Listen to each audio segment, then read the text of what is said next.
Bonjour, bonjour, un petit coucou à la librairie La Galerne et à tous ses lecteurs.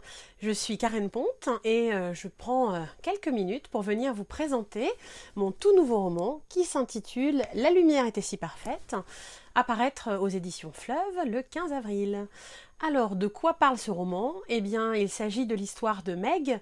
Meg, c'est une jeune femme de 40 ans qui est mariée, qui a 2 enfants et qui est mère au foyer et qui n'est pas forcément très bien dans ses baskets depuis quelque temps, qui a du mal à se lever, qui est très émotive et qui ignore en fait eh bien, le pourquoi de ses émotions qui sont les siennes. Alors, elle a perdu sa maman 6 mois plus tôt, mais ça ne suffit pas à expliquer l'état dans lequel elle se trouve. Un matin, alors qu'elle fait du tri dans la maison de ses parents pour la mettre en location, elle tombe dans le grenier, au fond d'un vieux carton, sur une pellicule photo qui n'a pas été développée sans doute depuis des années. Elle décide donc de le faire et lorsqu'elle reçoit les clichés quelques jours plus tard, eh bien, elle découvre quelque chose sur sa maman qui va complètement la bouleverser. Sur les conseils de son amie et voisine Romy, eh bien, elle décide de partir en voyage sur les traces de ce secret et ce voyage va la conduire à travers l'Europe jusqu'en Bulgarie.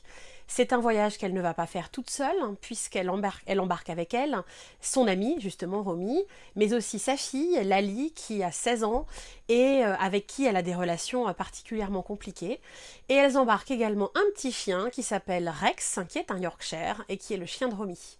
Donc dans ce roman, eh bien, on retrouve plusieurs thématiques, la question des relations mère-fille, la question de la charge mentale, du burn-out parental, les relations de couple, les secrets de famille évidemment, mais aussi des questions d'amitié et de voyage. Donc j'espère que ce roman eh bien, vous plaira et vous fera passer un bon moment.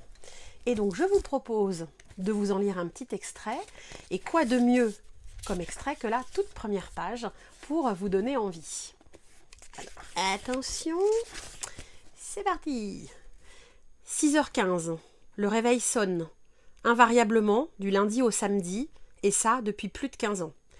Quant au dimanche, s'il est synonyme pour une large majorité de personnes de repos et de grasse matinée, il n'en est rien pour moi, la faute à ce foutu conditionnement corporel qui me force à ouvrir les yeux alors qu'ils pourraient rester fermés. 6h15, depuis 5575 jours donc, soit l'équivalent d'un déficit en sommeil d'environ 1 million d'heures. Je tends le bras pour éteindre l'objet du mal, d'un geste tellement automatique qu'il m'arrive parfois d'oublier que je l'ai fait, avant de ronchonner contre ce fichu réveil qui a encore oublié de sonner, il s'en fiche lui si je suis en retard. Il y a quelques années encore, j'étais en forme dès 6h17, pleine d'énergie pour attaquer la journée et cocher un maximum de cases de ma to-do list du moment. Je prenais une douche rapide, sautais dans mes vêtements et c'était parti. À l'approche de la quarantaine, je dois bien admettre que le démarrage est plus difficile. Je vois défiler un peu plus de minutes avant de trouver le courage de saisir le carnet posé sur la table de nuit, dans lequel je consigne les emplois du temps de tout le monde, les tâches impératives à accomplir, les démarches administratives en cours, les projets. Voilà, j'espère que ça vous donne envie et j'espère que j'aurai l'occasion de venir vous en parler bientôt quand la situation le permettra. Je vous fais des bisous.